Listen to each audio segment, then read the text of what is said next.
Fidèle internaute de Guépard.net, bonjour. Une nouvelle fois, à la demande des internautes, j'ai en duplex M. Mamadou Bilo Sissavani, depuis Rouen. J'ai été interpellé par quelques internautes suite à son article dont le titre, je vais vous lire le titre, les pillages économiques, parfois au profit de sa patrie d'origine Burkina Faso, et le saccage systématique infligé à notre pays par M. Alpha Condé donnent une consistance indiscutable au qualificatif de brigand de la République que lui a donné notre ami Ibrahim Sory Makanera.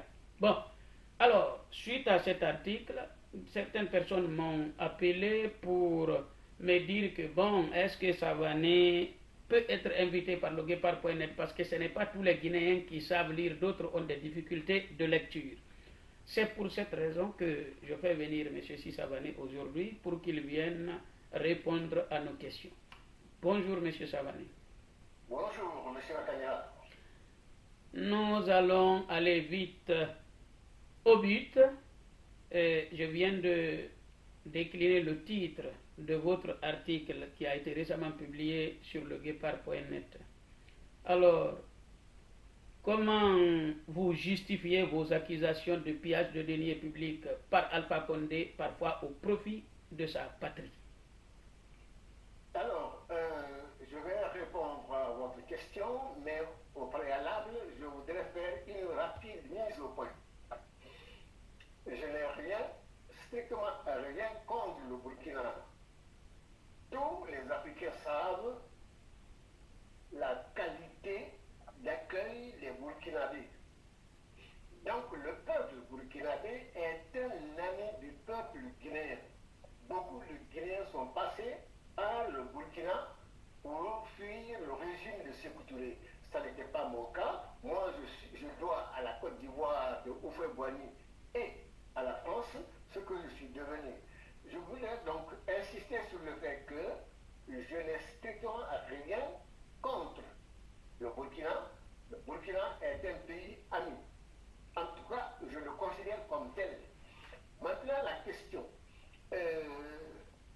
Monsieur Alpha Condé, récemment, j'en ai fait état, a créé une société fictive de transport qu'il a mis au nom d'un de ses compatriotes parce que, en fait, pour Alpha Condé, et il a raison, le Burkina, c'est sa patrie d'origine.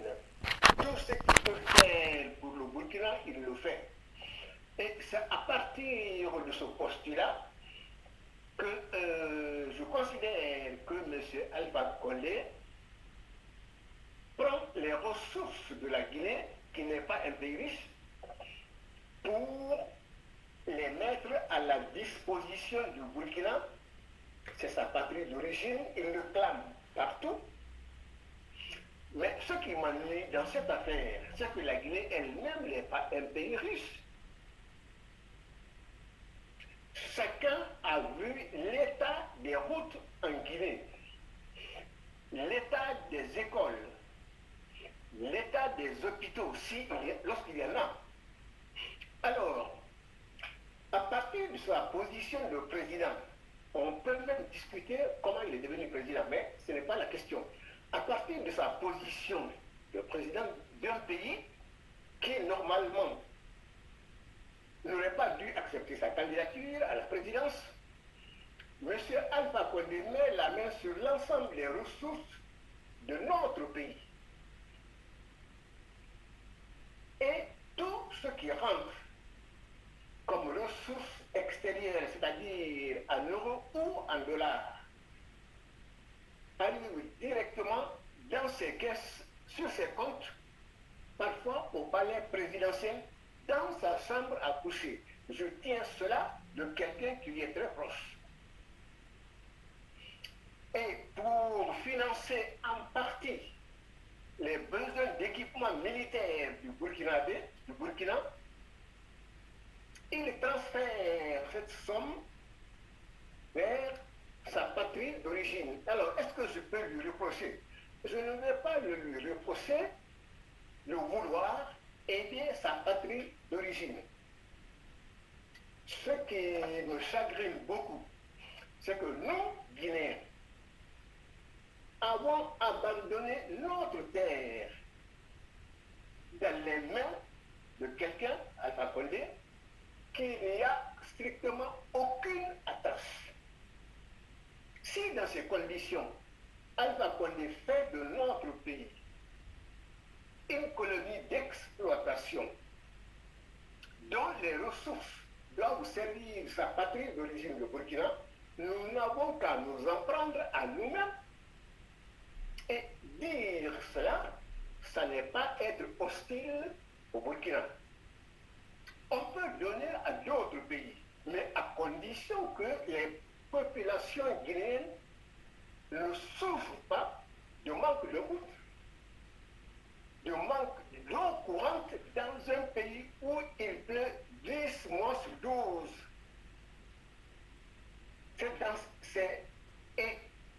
C'est pour cette raison que je m'énerve, oui, je m'énerve aussi, mais c'est pour cette raison que je m'élève contre ce pillage que beaucoup de Guinéens connaissent, parce qu'ils y participent, certains, les ministres, ils y participent pour leur propre compte, dans le convoyage des ressources de la Guinée vers le Burkina. Et ce qui m'intrigue, c'est que personne dans le pays n'en parle ou n'ose en parler. Ce que moi je sais, je ne suis pas quelqu'un qui dispose de moyens immenses d'information, mais ce que moi je sais, d'autres Guinéens mieux placés que moi le savent aussi. Et j'insiste encore, par exemple, cette société Ebomaf, qui est dans tout ce qui est lié à la Guinée, que ce soit les transports, que ce soit les ressources minières, tout ce qui rentre en Guinée comme ressources est presque immédiatement drainé vers le Burkina. Alors, j'insiste bien sur ce point, j'attire l'attention de nos compatriotes. Si Alpha Condé et son pouvoir continuent de mettre notre pays, au plan économique, au service de sa patrie d'origine, le Burkina, il aura contribué à créer une situation où, à un moment ou à un autre, puisque toutes nos populations ne sont pas suffisamment éduquées, il arrivera à un moment ou à un autre où les Guinéens s'en prendront à tout ce qui est burkinabé dans notre pays. Je ne souhaite pas que cela arrive. C'est pour ça que je rends public les agissements de Alpha Condé, parce que ces agissements sont de nature à favoriser l'hostilité des populations de notre pays à l'encontre de tout ce qui est burkina. Or, les burkinabés ne sont en aucun cas responsables de la mise de notre pays au service d'un pays tiers. Alors, je prends un autre exemple. Oui. Alpha Condé fait voter un budget pour refaire la route, par exemple, Sigiri Kankan. Ou Kisdougou, en tout cas. Kisdougou Kankan, je pense. Ah, voilà, c'est Kisdougou Kankan. Évidemment. Et il n'invente pas, il sait ce qu'il fait. Il cite un chiffre de plusieurs centaines de millions d'euros. Le marché est automatiquement attribué à Ebomaf, qui siège au Burkina. Cette société vient, casse les biens des populations et elle encaisse la totalité des sommes affectées à la réfection de la route. 320 millions. La société disparaît. Et moi, je sais ce qui se passe. c'est qu'il s'agissait de financer une acquisition d'armes au compte du Burkina pour lutter contre le terrorisme au Burkina. Moi, je n'ai rien contre la lutte au Burkina, mais il ne faut pas que ce soit avec notre argent en appauvrissant le pays qui est déjà pauvre. Une parenthèse, vous aviez dit aussi que les 320 millions d'euros débloqués, soi-disant pour la route Kankan-Kissidougou, auraient également servi à l'achat des avions d'Alpha Condé, 5 avions, je pense, exploités par Ebomaf. Je vous cite, dont le dernier avion Falcon 8 de Dassault Aviation aurait coûté 60 millions d'euros. Est-ce que vous maintenez ces accusations? Je maintiens intégralement tout ce que j'ai dit à ce sujet. Alpha Condé peut porter plainte contre moi. Et sinon, comment expliquer que son fils se déplace en jet privé? Falcon 8, 60 millions de dollars.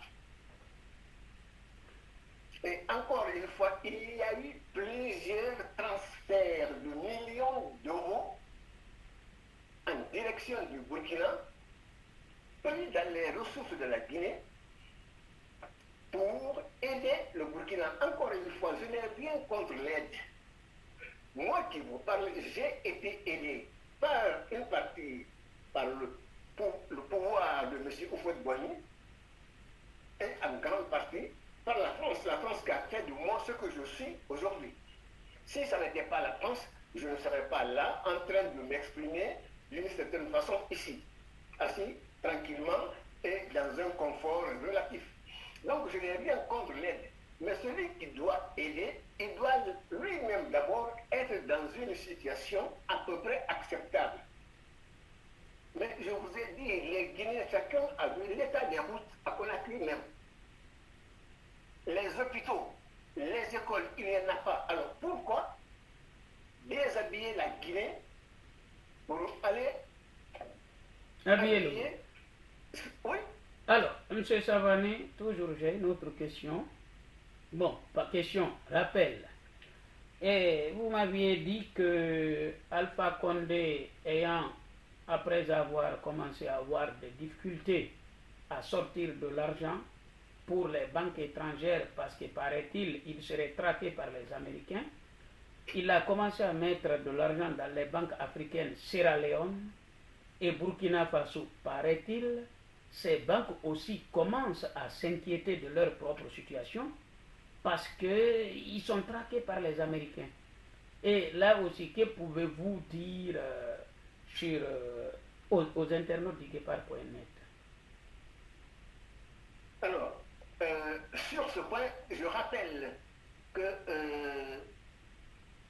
tout ce qui rentre comme ressources en euros ou en dollars arrive directement dans les armoires de Alpha Condé. Il exige qu'on le lui amène dans sa chambre à coucher.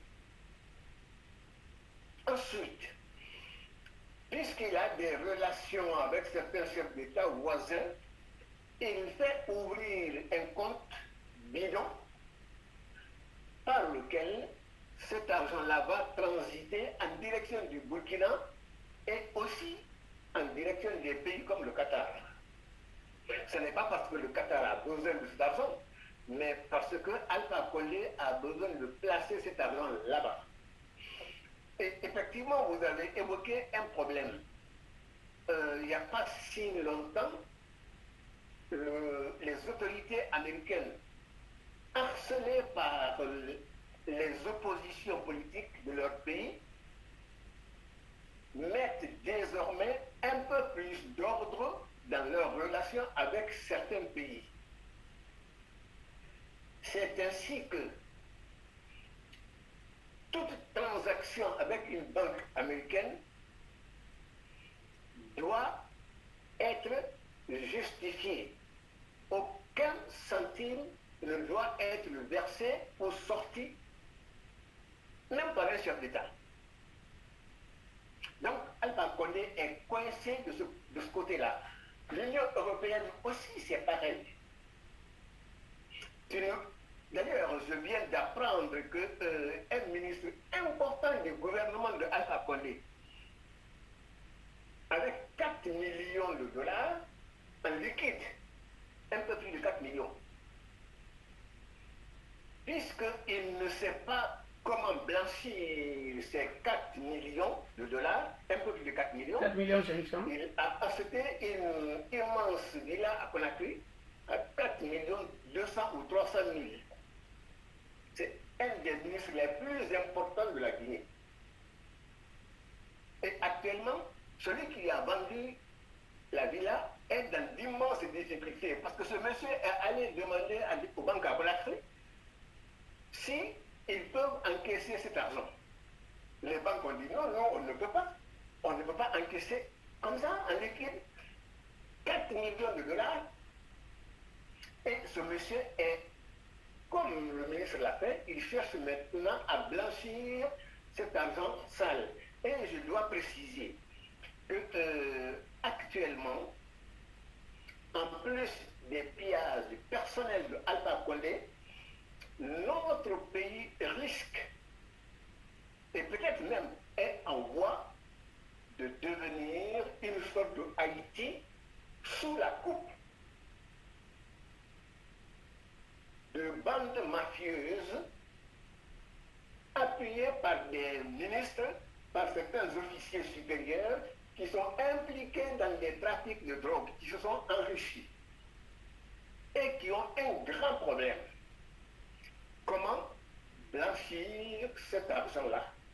Ils les ont en Guinée là-bas, dans des caisses. Mais ils ont beaucoup de difficultés à blanchir cet argent.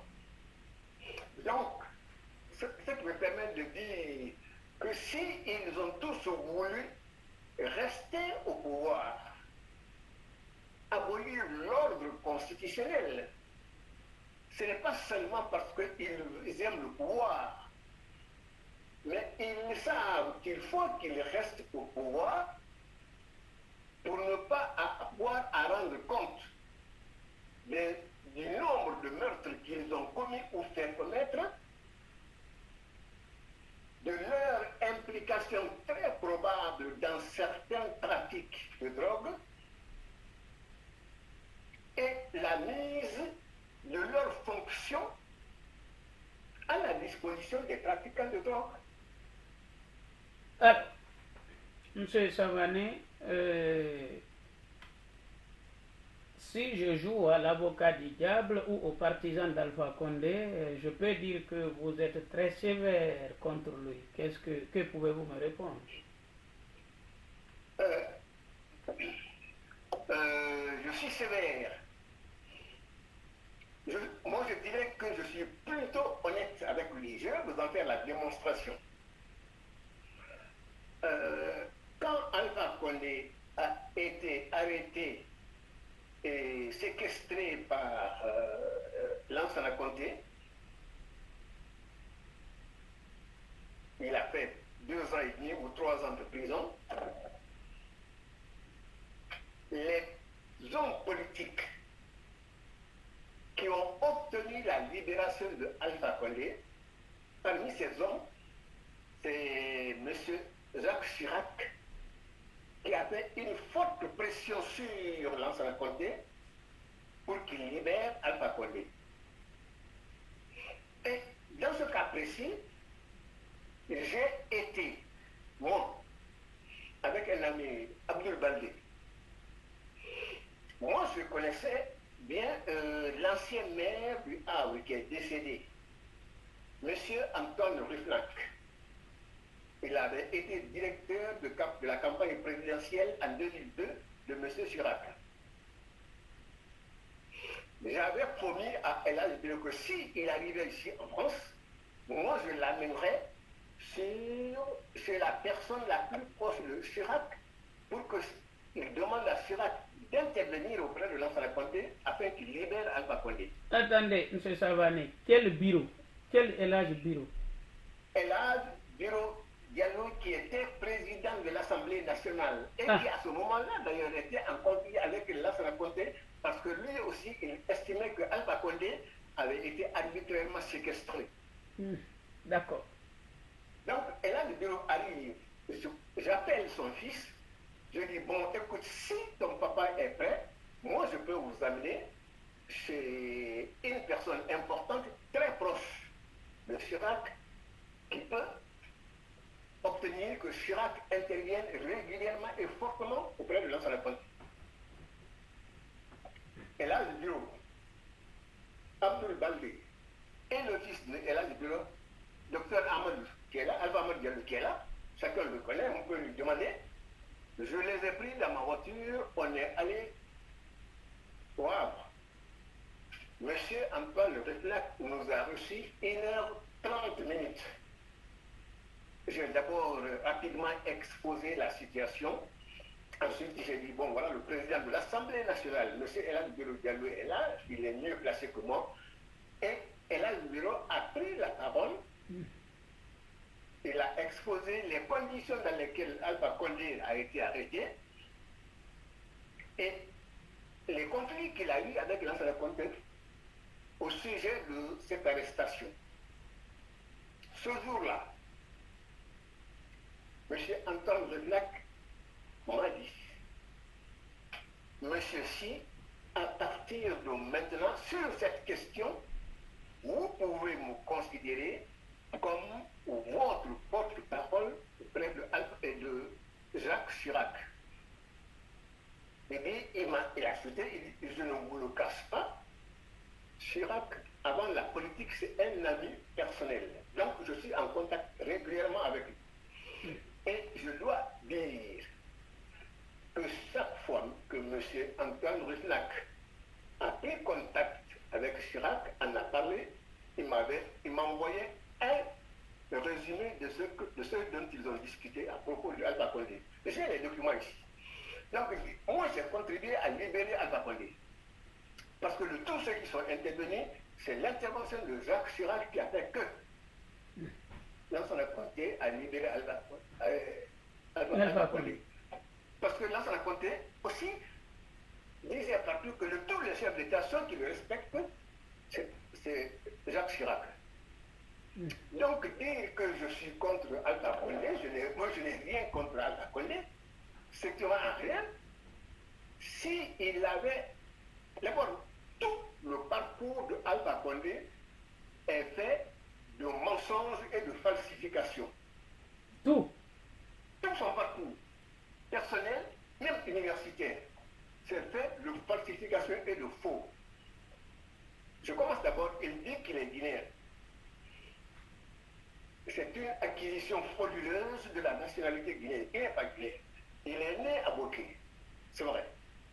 Mais sa mère était malienne, soudanaise à l'époque. Son père, voltaïque, Burkina maintenant. Ceux qui pouvaient dire qu'ils sont guinéens de naissance même, ce sont ses demi-frères Malki Condé, par exemple, puisque la mère de Malki Condé est guinéenne. C'est une Baga ou Landouma de Boké. Mais la mère d'Alpha Condé n'a rien à voir avec la Guinée, son père non plus. Et Alpha Condé est né en 37 ou 38. Donc, sous un autre État. À la naissance d'un nouvel État, tous ceux qui ne sont pas guinéens comme toi, comme moi, devaient déclarer avoir choisi la nationalité guinéenne. Et en faire la démarche. Et puis faire la démarche. Alpha Condé l'a-t-il fait? Non. Non, il ne l'a pas fait. Donc, et je présume que l'ancien Condé pouvait empêcher Alpha Condé d'être candidat légalement. Totalement. Mais il avait l'obsession de l'unité nationale. Puisque certains disaient qu'Alpha Condé était né à Barreau, l'ancien Condé savait bien que c'était faux. Ceux qui ont dit qu'Alpha Condé est né à Barreau. Que son père est né à Barreau. Que son père serait né à Barreau. Ceux-là, aujourd'hui, bon, je ne vais pas citer leur nom, mais moi j'ai parlé avec eux, ils me disent non, il n'a aucun lien avec nous. Il n'est pas de Barreau. Donc dire que moi j'ai des reproches personnels à l'encontre d'Alpha Condé, Non, je n'ai pas de reproche. Alpha Condé, il ne peut, sauf avec le pouvoir. Mais à part ça, il ne peut rien contre moi. Je dis bien, il ne peut rien contre moi. Bon, Donc, alors, je ne peux pas avoir d'hostilité personnelle à son encontre. Monsieur Et Savané, je vais ajouter. oui, C'est moi qui suis allé voir son frère, Malik Condé. paix à son âme, oui. Voilà. Je lui ai dit, bon, voilà, j'ai vu Elas Bureau, je veux faire quelques démarches. Ce jour-là, son frère a eu des larmes. Il me dit, mais tu ne connais pas mon frère là. Il était dépassé que quelqu'un qui vient de manière tout à fait désintéressée lui dit qu'il a envie d'entreprendre des démarches pour libérer son frère. Je l'ai fait devant un autre Guinéen, un certain Condé qui lui-même aussi est vivant.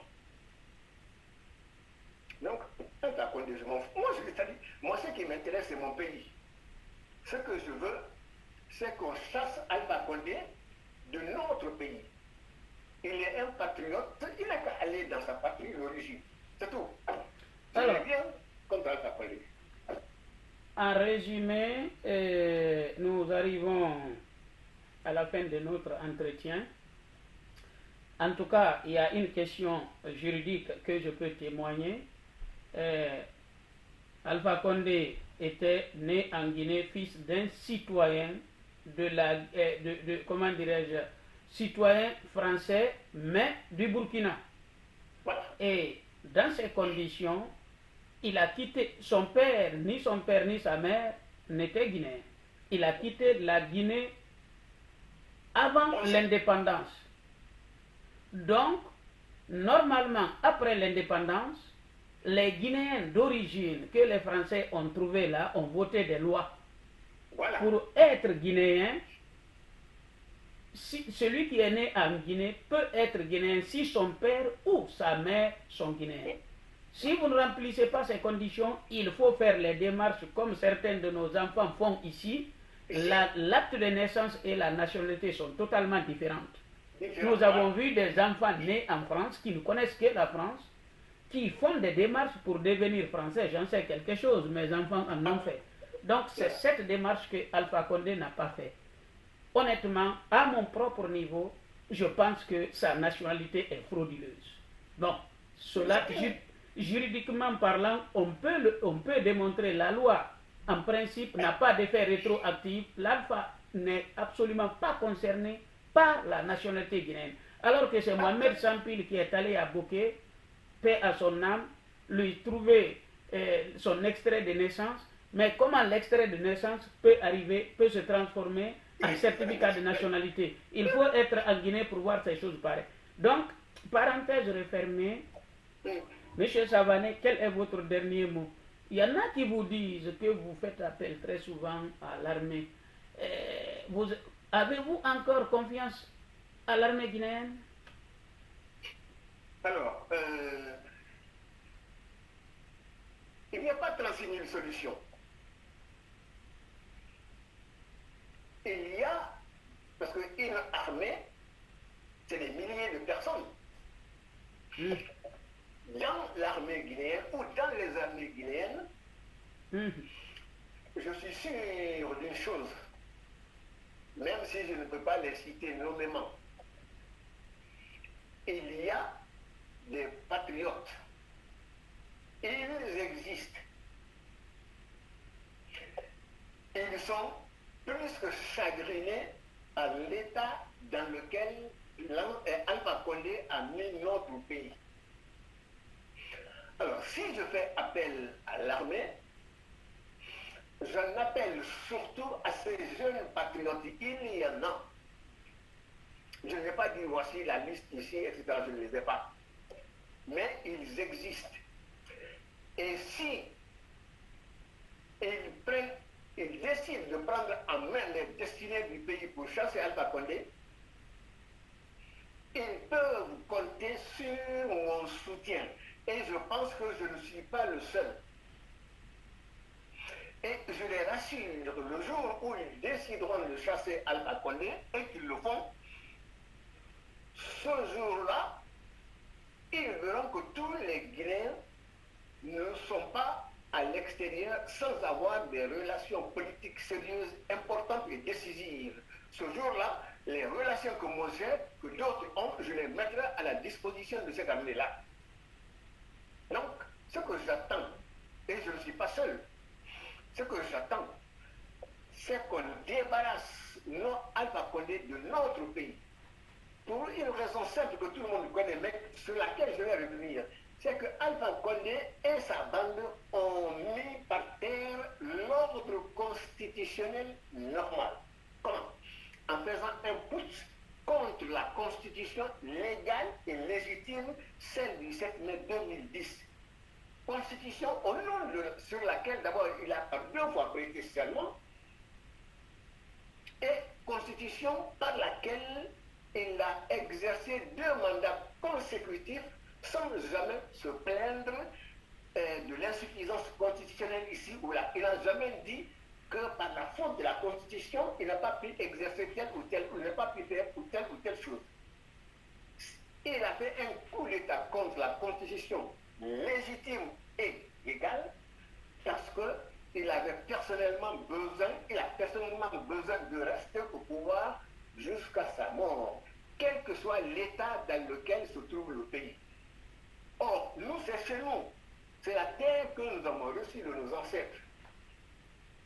Nous ne devons pas rester les bras croisés et laisser Alpha Condé saccager notre pays comme il le fait. Si vous allez en Haute-Guinée, en pays mandingue, vous avez l'impression qu'il y a eu qu'on a bombardé tous les villages, qu'on a bombardé toutes les routes. S'il était de la Haute-Guinée, cette région ne serait pas restée dans cet état-là. Or, s'il y a une partie du pays qui est saccagée, c'est la Haute-Guinée et la Guinée maritime. Et les gens aujourd'hui les plus misérables, c'est la Basse-Guinée et une bonne partie de la population de la Haute-Guinée. Donc, on ne peut pas mettre Alpha Condé sur le compte de la Haute-Guinée. Je vous ai dit que tout le parcours de Alpha Condé, il peut porter plainte contre moi. Je suis prêt à assumer les déclarations. Tout son parcours est fait de faux et de fraude. Tout. Alors, M. Savané, je pense que les Guinéens ont compris. On a un petit peu dépassé le temps imparti. Il faut que je vous fasse venir prochainement, tellement que vous avez des choses à dire. Personnellement, j'ai des questions importantes à vous poser sur Alpha Condé. En tout cas, merci beaucoup, M. Savané, pour votre disponibilité et à très bientôt.